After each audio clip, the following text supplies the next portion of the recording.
The crystalline spires of heaven's palace shimmered under a sky painted with swirling nebulae, a breathtaking backdrop for the whirlwind of activity that was student life.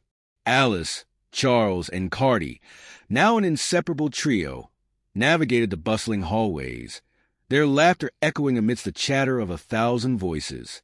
"Did you see that griffin trying to cheat in Transfiguration?" Charles exclaimed, his eyes wide with amusement.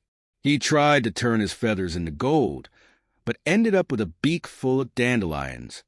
Alice giggled, her green hair bouncing with each step. "And that poor nymph in celestial mechanics? She accidentally summoned a meteor shower during her practical exam." Carty, his hazel eyes twinkling, shook his head. "You two have a knack for finding trouble." "Trouble finds us," Charles corrected with a grin, glancing at Carty with a playful glint in his eyes. Their days were filled with a delightful mix of academic challenges and magical mischief. They soared through the air on enchanted broomsticks during flight and maneuver class, brewed potent potions in alchemy, and debated the finer points of interdimensional travel in theoretical physics.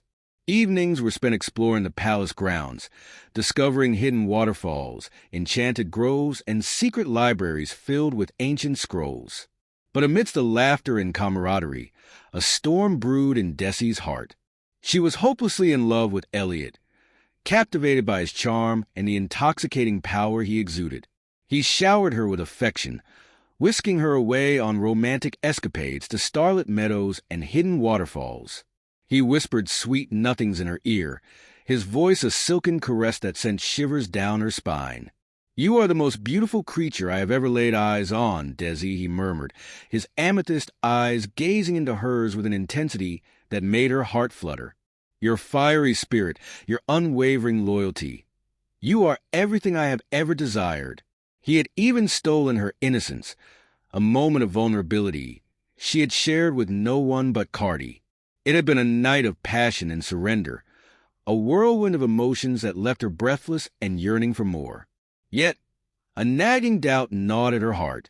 She couldn't shake the feeling that Elliot's interest in her was merely a facade, a means to an end. She had overheard whispers, fragments of conversations that hinted at a darker purpose.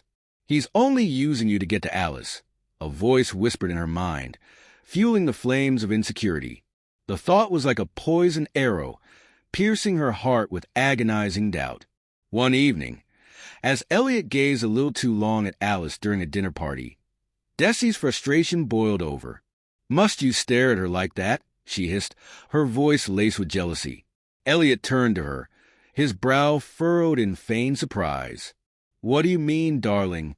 "You know exactly what I mean," Desi retorted, her golden eyes flashing. "The way you look at her.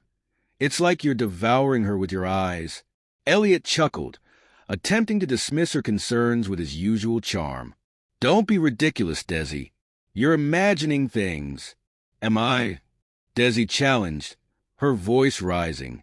"Or are you just using me to get close to her?" The accusation hung in the air, heavy and suffocating. Elliot's smile faltered, a flicker of annoyance crossing his face. "I told you. You're being silly," he said, his voice hardening. "Why would I be interested in Alice when I have you?" He reached for her hand, his touch gentle, but Desi pulled away. "Don't patronize me, Elliot," she said, her voice trembling with a mix of anger and hurt. "I'm not a fool. I see you look at her. I hear the whispers." Elliot sighed dramatically. "Desi, my love, you are letting your insecurities get the better of you. I adore you. You are the only one who truly matters to me." He pulled her close, his embrace warm and comforting. Desi, desperate to believe him, melted into his arms, her doubts momentarily forgotten. But the seed of suspicion had been planted, and it would continue to grow, casting a shadow over their relationship. Meanwhile, the excitement for the upcoming Fate Ball reached fever pitch. The game, a test of agility, strategy, and sheer daring, was a highlight of the palace calendar. Teams of students, perched precariously on stilts that towered several feet high, would navigate a treacherous obstacle course, dodging electrified traps and razor-sharp wind chimes, all while attempting to capture the opposing team's flag.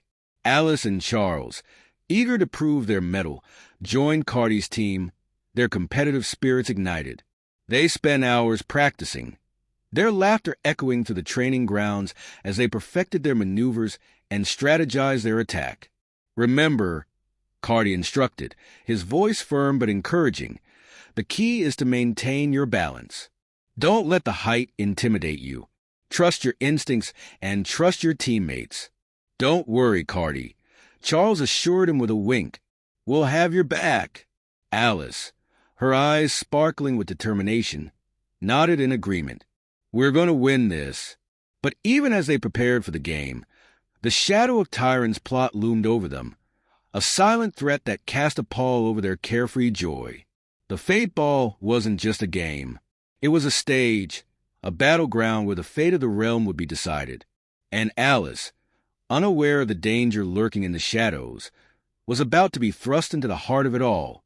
The years spun by like a whirlwind of laughter, music, and shared adventures. Alice, Charles, and Cardi, their bond forged in the fires of adolescence, blossomed into a formidable trio, their individual talents intertwining like the threads of a vibrant tapestry.